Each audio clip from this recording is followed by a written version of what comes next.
പിതാവിൻ്റെയും പുത്രൻ്റെയും പരിശുദ്ധാത്മാവിൻ്റെയും നാമത്തിൽ ആമേൻ. എൻ്റെ പ്രിയപ്പെട്ടവരെ, ഇന്ന് മാർച്ച് 5 വ്യാഴാഴ്ച. അമ്മേ പരിശുദ്ധ അമ്മേ, അമ്മേ പരിശുദ്ധമേ, ദൈവമാതാവേ, കൃപാസനത്തിലൂടെ ഞങ്ങൾക്കും ഞങ്ങളുടെ ദേശത്തിനും അമ്മ മധ്യസ്ഥം തേടി തന്ന എല്ലാ അനുഗ്രഹങ്ങൾക്കും കൃപകൾക്കും ഞങ്ങളിപ്പോൾ ഹൃദയം നിറഞ്ഞ നന്ദി പറയുന്നു.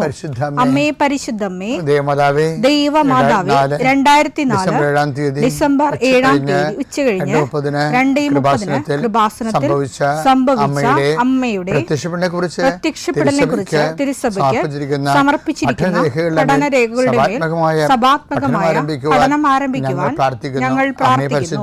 അമ്മേ പരിശുദ്ധമേ, ഭൂസ്വർലോകങ്ങളുടെ രാജ്ഞിയായ അങ്ങേയ്ക്ക് ഭൗമസംരക്ഷണത്തിനായി പ്രപഞ്ചപ്രകൃതിയെ തന്നെ തിരുസഭ പ്രതിഷ്ഠിക്കുവാൻ ഈ പ്രത്യക്ഷീകരണം വഴി ഇടയാക്കണമേ. പരിശുദ്ധമേ, ജപമാല മാതാവേ, സകല കൃപാസനം പ്രാർത്ഥനയോടും ചേർത്ത് ഞങ്ങളിപ്പോൾ പ്രാർത്ഥിക്കുന്ന ഈ കുടുംബത്തിന്റെ പ്രത്യേക നിയോഗം പറ മക്കളെ.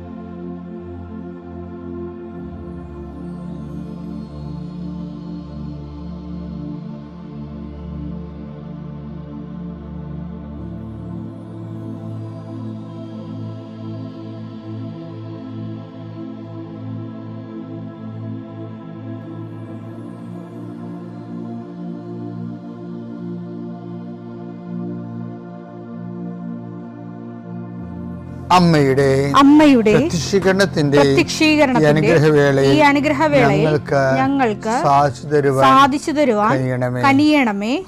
ആമേൻ. വിശ്വാസ പ്രമാണം. സർവശക്തനായ പിതാവും ആകാശത്തിന്റെയും ഭൂമിയുടെയും സൃഷ്ടാവുമായ ദൈവത്തിൽ ഞാൻ വിശ്വസിക്കുന്നു. അവിടുത്തെ ഏകപുത്രനും ഞങ്ങളുടെ കർത്താവുമായ ഈശോമിശിഹായിലും ഞാൻ വിശ്വസിക്കുന്നു. ഈ പുത്രൻ പരിശുദ്ധാത്മാവിനാൽ ഗർഭസ്ഥനായി കന്യകാമറിയത്തിൽ നിന്ന് പിറന്ന് പൊന്തിയോസ് പീലാത്തോസിന്റെ കാലത്ത് പീഡകൾ സഹിച്ച് കുരിശിൽ തറയ്ക്കപ്പെട്ട് മരിച്ച് അടക്കപ്പെട്ട് പാതാളങ്ങളിൽ ഇറങ്ങി മരിച്ചവരുടെ ഇടയിൽ നിന്ന് 3-ാം നാൾ ഉയർത്ത് സ്വർഗത്തിലേക്ക് എഴുന്നള്ളി സർവശക്തിയുള്ള പിതാവായ ദൈവത്തിന്റെ വലതുഭാഗത്തിരിക്കുന്നു. അവിടെ നിന്ന് ജീവിക്കുന്നവരെയും മരിച്ചവരെയും വിധിക്കുവാൻ വരുമെന്നും ഞാൻ വിശ്വസിക്കുന്നു. പരിശുദ്ധാത്മാവിലും ഞാൻ വിശ്വസിക്കുന്നു. വിശുദ്ധ കത്തോലിക്കാ സഭയിലും പുണ്യവാന്മാരുടെ ഐക്യത്തിലും പാപങ്ങളുടെ മോചനത്തിലും ശരീരത്തിന്റെ ഉയർപ്പിലും നിത്യമായ ജീവിതത്തിലും ഞാൻ വിശ്വസിക്കുന്നു. ആമേൻ. സുഖസ്ഥനായ ഞങ്ങളുടെ പിതാവേ, അങ്ങയുടെ നാമം പൂജിതമാകണമേ. അങ്ങയുടെ രാജ്യം വരണമേ. അങ്ങയുടെ തിരുമനസ് സ്വർഗത്തിലെ പോലെ ഭൂമിയിലും ആകണമേ. അന്നു വേണ്ടുന്ന ആഹാരം ഇന്ന് ഞങ്ങൾക്ക് തരണമേ. ഞങ്ങളോട് തെറ്റ് ചെയ്യുന്നവരോട് ഞങ്ങൾ ക്ഷമിക്കുന്നത് പോലെ ഞങ്ങളുടെ തെറ്റുകൾ ഞങ്ങളോടും ക്ഷമിക്കണമേ. ഞങ്ങളെ പ്രലോഭനത്തിൽ ഉൾപ്പെടുത്തരുതേ, തിന്മയിൽ ഞങ്ങൾ രക്ഷിക്കണമേ. ആമേൻ. നന്മ നിറഞ്ഞ മറിയമേ, സ്വസ്തി. കർത്താവ് അങ്ങയുടെ കൂടെ സ്ത്രീകളിൽ അങ്ങ് അനുഗ്രഹിക്കപ്പെട്ടവളാകുന്നു. അങ്ങയുടെ ഉദരത്തിൻ ഫലമായി ഈശോ അനുഗ്രഹിക്കപ്പെട്ടവനാകുന്നു. പരിശുദ്ധ മറിയമേ, തമ്പുരാന്റെ അമ്മേ, പാപികളായ ഞങ്ങൾക്ക് വേണ്ടി ഇപ്പോഴും ഞങ്ങളുടെ മരണസമയത്തും തമ്പുരാനോട് അപേക്ഷിക്കണമേ. ആമേൻ. കർത്താവേ, നിന്റെ ഉന്നതമായ നാമത്തിന് സ്തോത്രം ചെയ്യാം. കർത്താവേ, നിന്റെ വിശുദ്ധ പൗരോഹിത്യത്തെ മഹത്വപ്പെടുത്തണമേ. കർത്താവേ, സഭയിലുള്ള സാന്നിധ്യം പ്രകടമാക്കണമേ. 40 വർഷം അർപ്പിച്ച കുർബാനയുടെ യോഗ്യതയാൽ കൃപാസ്ഥാനത്താരെ ജീവനോടെ പ്രത്യക്ഷപ്പെട്ട പരിശുദ്ധ അമ്മയുടെ പ്രത്യക്ഷീകരണ സ്ഥിരീകരണത്തിനായി ഇന്ന് കൃപാസ്ഥാനത്താരെ നടക്കുന്ന 10,000-കണക്കിന് മനുഷ്യരുടെ പ്രാർത്ഥനയോട് കൂടെ ദൈവവേദലെ ഞാൻ നിന്നെ ഈശോനാമത്തിൽ ആസ്വദിക്കുന്നു. കർത്താവേ, ജോലിയില്ലാത്തവർ, വീടില്ലാത്തവർ, ജീവിതത്തിൽ കലഹങ്ങളും ഭിന്നത പിരിഞ്ഞു താമസിക്കുന്ന ജീവിത പങ്കാളികളെ, കുഞ്ഞുങ്ങളുടെ തെറ്റായ അവസ്ഥകൾ കണ്ട് വിഷമിക്കുന്ന മാതാപിതാക്കന്മാരെ, ശാരീരികമായ രോഗങ്ങളെ അവസരപ്പെടുന്നതും രോഗം സുഖമാക്കുന്നതിന് സമയമെടുക്കുന്നില്ലെന്ന് ഓർത്ത് ഉത്കണ്ഠപ്പെടുന്നവരെയും സമർപ്പിച്ച് പ്രാർത്ഥിക്കുന്നു. ഇന്ന് യാത്ര ചെയ്യുന്നവരെ, ഇന്നത്തെ യാത്രയ്ക്ക് വേണ്ടി വിധവിധമായ ഒരുക്കിയിരിക്കുന്ന ലക്ഷ്യങ്ങൾ, കണ്ടുമുട്ടുന്ന വ്യക്തികൾ, സംസാരിക്കുന്ന സംഭാഷണങ്ങൾ, എഴുതുന്ന രേഖകൾ, ഒപ്പിടുന്ന ഡോക്യുമെൻറ്റുകൾ, പങ്കെടുക്കുന്ന ഇൻ്റർവ്യൂകൾ, സെൻഡ് ചെയ്യുന്ന മെസ്സേജുകൾ എല്ലാം കർത്താവിൻ്റെ കൃപയാൽ നിറയപ്പെടാനും, നീ ഇന്ന് തിരികെ എത്തുന്ന സമയത്ത് കർത്താവിൻ്റെ കൃപ നിന്നെ നിറഞ്ഞു നിന്നുകൊണ്ട് സന്തോഷം വന്ന് ഉറങ്ങുവാനും, ഇന്നത്തെ ദിവസം മുൻനിർത്തി നീ കണ്ടുമുട്ടുന്ന ഓരോ നിമിഷങ്ങളെയും, നിൻ്റെ ഓരോ സമയങ്ങളെയും, സന്ദർഭങ്ങളെയും, എല്ലാം സംരംഭങ്ങളെയും പരിശുദ്ധമ്മ ദൈവമാതാവിൻ്റെ മധ്യസ്ഥത്തിൽ രാത്രിയും തിരിച്ചെത്തുന്നവരെ കർത്താവിൻ്റെ നാമത്തിൽ അമ്മമാതാവിൻ്റെ മധ്യസ്ഥതയും ഞാൻ നിൻ്റെ ജീവിതത്തെയും നിൻ്റെ കുടുംബത്തെയും ഈശോ നാമത്തെ ആശീർവദിക്കുന്നു. ഈ പാഷൻ നെറേറ്റീവ്സ് ഇല്ലേ, പീഡാനുഭവ പ്രവചനങ്ങൾ, ഉയർത്തെഴുന്നേൽപ്പിനെ കുറിച്ച് ഈശോ വധിക്കപ്പെടുമെന്ന് പറയുമ്പോൾ തന്നെ അവർ ഷോക്കായി. പിന്നെ ഉയർത്തെഴുന്നേൽപ്പിനെ കുറിച്ച് അവർക്ക് അത്ര ബോധമല്ല, പക്ഷെ അത് നിഗൂഢമായിട്ട് അവിടെ ഇരിക്കുക. അതുകൊണ്ട് അവർക്ക് ബോധമല്ലെങ്കിലും അവരെ ലളിതമാക്കി ഈശോ അത് കൊടുക്കണില്ല. ആ വചനം കഠിനമായിട്ട് തന്നെ ഇരിക്കുകയാണ്. അതാണ് ലൂക്ക 45 അവർക്ക് ഈ വചനം മനസ്സിലാക്കാൻ പീഡാനുഭവ പ്രവചനം മനസ്സിലായില്ല. അവർക്ക് മനസ്സിലാക്കാൻ സാധിക്കാത്ത വിധം അത് അത്ര നിഗൂഢമായിരുന്നു. ആ നിഗൂഢ വചനമാണത്. ഇപ്പൊ നിഗൂഢ വചനങ്ങളുണ്ട്. അതിനുശേഷം ഇപ്പൊ നിഗൂഢ വചനങ്ങള് കർത്താവിന്റെ ഉയർപ്പിനെ കുറിച്ചുള്ള വചനങ്ങൾ ഈ ഒക്കൾട്ടായിട്ട് മാറണത്. ഈ ഒക്കൾട്ടായിട്ട് വരുന്ന ഗൂഢവചനങ്ങളെയാണ് ശരിക്കും താബോർ ആ മുദ്രവെച്ച വചനത്തിൻ്റെ സീല് പൊട്ടിക്കണത്. അതാണ് മോശയെ കാണിക്കുന്നുണ്ട്, താബോറിൽ ഏലിയയെ കാണിക്കുന്നുണ്ട്. ഉയർപ്പ് എന്താണെന്ന് മനസ്സിലാവും. ഏലിയ 700 കൊല്ലം മുമ്പും മോശ 1200 കൊല്ലം മുമ്പും എടുക്കപ്പെട്ട ആൾക്കാരാണ്. അപ്പോൾ അവർ ഉയർത്തെഴുന്നേറ്റ് നിൽക്കുകയാണ് കർത്താവിൻ്റെ കൂടെ.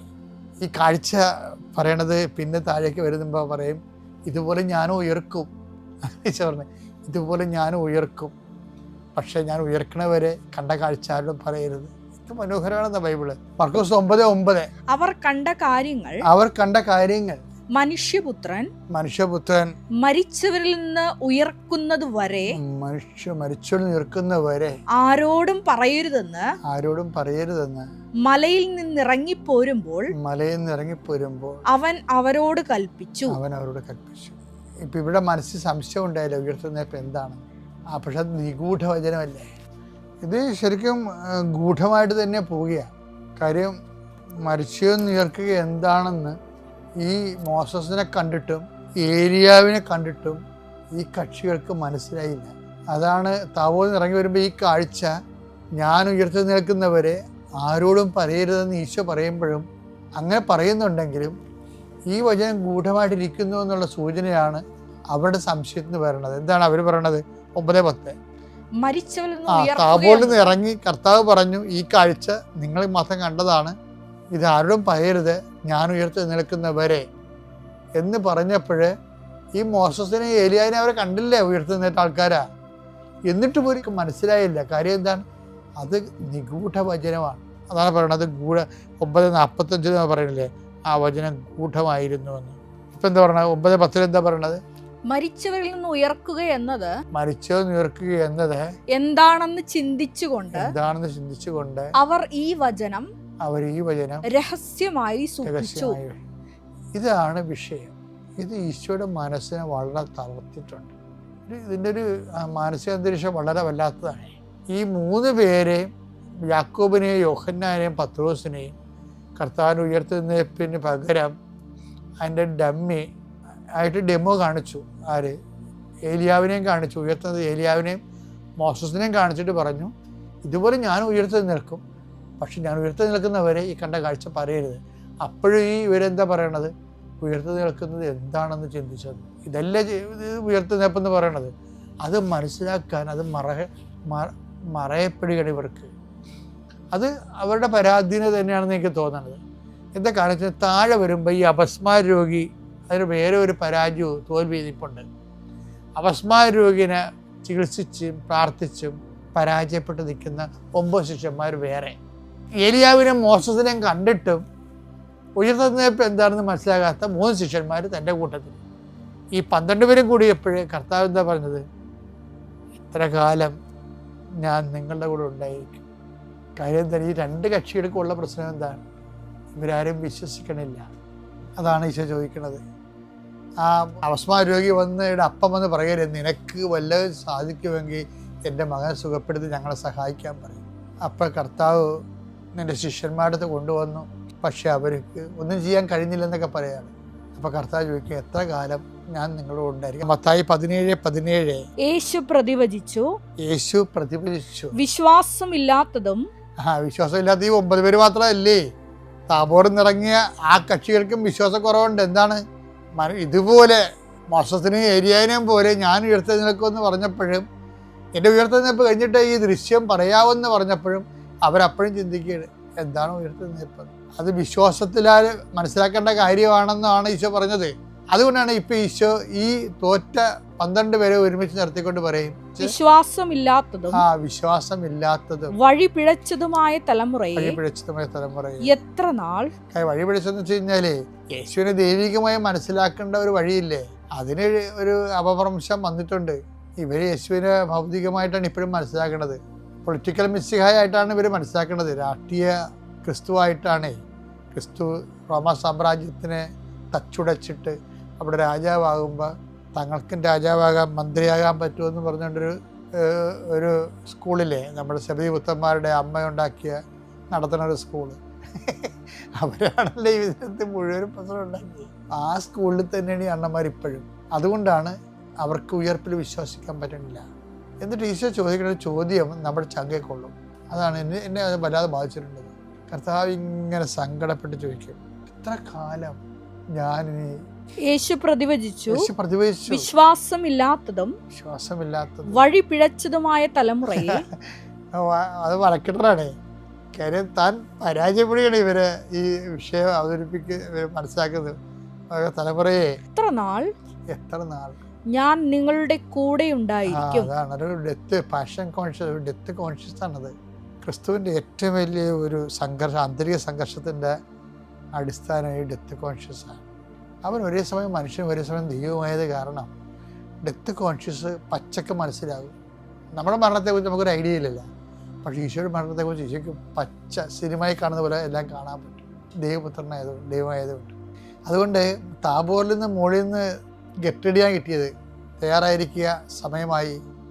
ഈശോയ്ക്ക് ഭയങ്കര സങ്കടമാണ്. അതാണ് ചോദിക്കണത്, എത്ര കാലം? ഇനി ഒരു 3 മാസം മറ്റേ ഉണ്ടാകത്തുള്ളായിരിക്കും, അല്ലെങ്കിൽ 1 കൊല്ലം. അത് വല്ലാത്ത ഒരു സങ്കടമാണ്. ഈശോനെ സ്നേഹിക്കുന്ന എല്ലാവർക്കും ആ സങ്കടം ഫീൽ ചെയ്യും. എത്ര കാലം ഞാൻ നിങ്ങളുടെ കൂടെ ഉണ്ടായിരിക്കും? അവനെ കൊണ്ടുവന്ന് സുഖപ്പെടുത്തി, അത് അങ്ങനെ സുഖപ്പെടുത്തിയതുകൊണ്ട് വിഷയം തീരണമല്ല ഇത്. ഇവർ ക്രിസ്തുവിനെ തിരിച്ചറിയുന്നതിൽ തീരുന്നതാണ് ഈ വിഷയം. അങ്ങനെ തിരിച്ചറിയാൻ ഇനി എത്ര കാലം? ദൈവവേദന നോൻപ് തീരാൻ പോകുമ്പോഴും ഈ കാലത്തെ തിരിച്ചറിയാതെ നമ്മൾ അനുഷ്ഠാനം നടത്തി യാന്ത്രികമായി എന്തൊക്കെ ചെയ്ത് കൂട്ടിയെന്നും പറഞ്ഞ് ആ പഴയ മനുഷ്യൻ തന്നെയായിട്ട് നമ്മൾ ജീവിക്കുമ്പോൾ നമുക്ക് ക്രിസ്തുവിനെ തിരിച്ചറിയാത്ത അപ്പോസ്തലന്മാരോടൊപ്പമാണ്.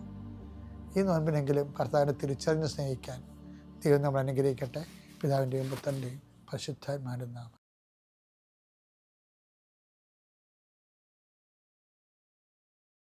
അത്യപൂർവ ദൈവാനുഭവങ്ങൾ ഇനി നിങ്ങൾക്കും സ്വന്തം. ഈ യൂട്യൂബ് ചാനൽ ഇതുവരെ സബ്സ്ക്രൈബ് ചെയ്തിട്ടില്ലെങ്കിൽ ഇപ്പോൾ തന്നെ സബ്സ്ക്രൈബ് ചെയ്യുക. ഈ വീഡിയോ ഇപ്പോൾ തന്നെ നിങ്ങളുടെ സുഹൃത്തുക്കൾക്ക് ഷെയർ ചെയ്തുകൊണ്ട് കർത്താവിൻ്റെ പ്രേക്ഷിതരാകുക.